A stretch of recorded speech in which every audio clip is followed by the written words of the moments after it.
वयाच्या 14व्या वर्षी लग्न, 16व्या वर्षी घटस्फोट आणि पुढच्या 17 वर्षात तब्बल 450हून अधिक सिनेमे.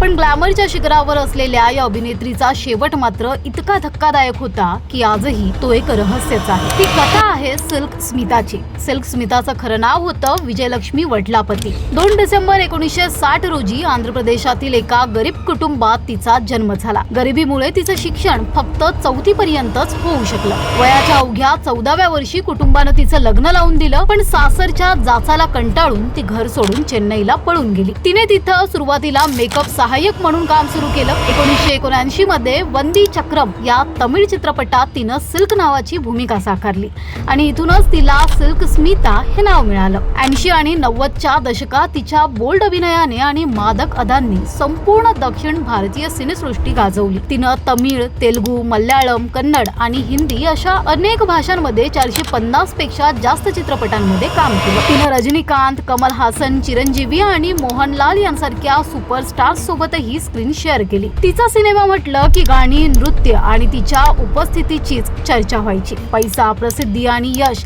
सगळं काही तिच्या पायाशी होतं. पण यशाच्या शिखरावर असतानाच 23 सप्टेंबर 1996 रोजी सिल्क स्मिताचा मृतदेह तिच्या घरी पंख्याला लटकलेल्या अवस्थेत आढळला. त्यावेळी ती फक्त 36 वर्षांची होती. तिने हे टोकाचं पाऊल का उचललं याचं खरं कारण आजही स्पष्ट झालेलं नाही. काही जण म्हणतात निर्माती म्हणून काम करताना झालेल्या आर्थिक तोट्यामुळे ती कर्जबाजारी झाली होती, तर काहींच्या मते वैयक्तिक आयुष्यातील अपयश आणि प्रेमातील फसवणुकीमुळे ती मानसिक दृष्ट्या खचली होती. पडद्यावर ग्लॅमर, नृत्य आणि टाळ्यांचा गडगडाट, पण पडद्यामागे मात्र एकाकीपणा, वेदना आणि संघर्ष.